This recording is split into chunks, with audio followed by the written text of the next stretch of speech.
C'est Monsieur Dumoulin qui va être content de vous voir toute belle ce soir. Ce soir?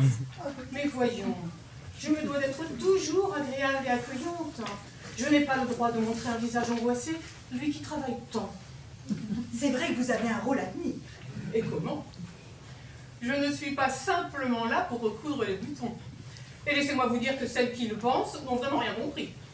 Alors là, tout à fait d'accord avec vous, Madame Dumoulin. Terminez la femme meuble. On finit par ne plus voir. Coincée entre l'évier, la cuisinière et le placard à balai. Personnellement, je me considère comme une chef d'entreprise. De l'entreprise familiale. Je veille journellement au bon fonctionnement de la maison et du bonheur conjugal. Tenez, quand mon mari rentre du travail, il est fatigué, harassé et beaucoup plus vulnérable. A-t-on le droit de lui demander « Chérie, j'aimerais bien aller au théâtre ce soir ?» Oui. Non. J'aurais peur de heurter sa sensibilité et qu'il ne se dise « Je ne la rends pas heureuse, moi qui lui apportais tout et qui fais tout pour mon foyer. » Moi, avec Gilbert, je m'embarrasse pas de tout ça. Si un soir j'ai envie de sortir, je lui propose. Mais s'il est trop fatigué, bon, ça m'arrive d'y aller avec des copines de l'usine. Il va bien à la belote, lui, tous les vendredis soirs. J'aurais l'impression d'être une femme ingrate, alors que je suis une femme gâtée. Je n'ai pas le droit de me plaindre. Pensez donc, il y a des femmes qui sont obligées de réclamer de l'argent de poche à leur mari. Moi, je n'ai qu'à demander. Et Bernard me l'offre.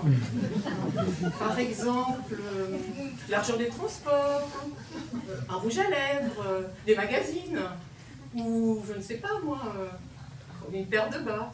J'ai cette chance.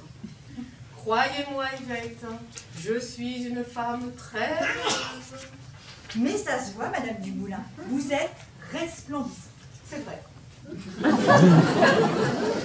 D'ailleurs, en parlant d'argent de poche, Francine m'a réclamé 5 francs la semaine dernière. Elle m'a pas dit pourquoi faire. Elle change, ma Francine, en ce moment. Ah oui, elle vous crée des soucis. Elle nous parle régulièrement d'un garçon. Remarquez, on a été jeunes nous aussi. C'est de leur âge. Bon, Yvette, vous plaisantez. Jamais avant le mariage. C'est vrai. Mais en même temps, maintenant, il y a la pilule. Ça va peut-être faire bouger les choses. Et puis pourquoi nous, les femmes, on n'aurait pas le droit de le faire sans vouloir des enfants à chaque fois? Comme les hommes, quoi. Bien sûr. Et pour être tout à fait franche avec vous, Madame Dumoulin, j'ai été obligée de me marier en catastrophe. Et je ne suis pas la seule. Remarquez, je ne le regrette pas. Yvette, vous êtes complètement inconsciente. Vous savez ce que ça va donner?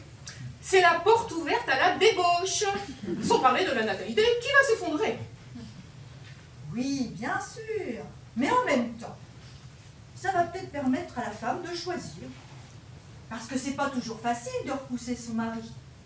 Et qu'il l'accepte. Oui.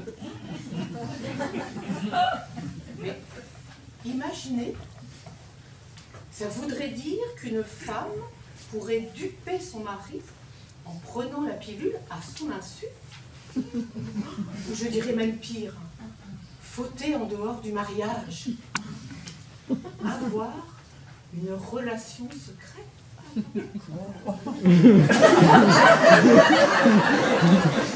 Madame Dumoulin, vous voyez le mal partout.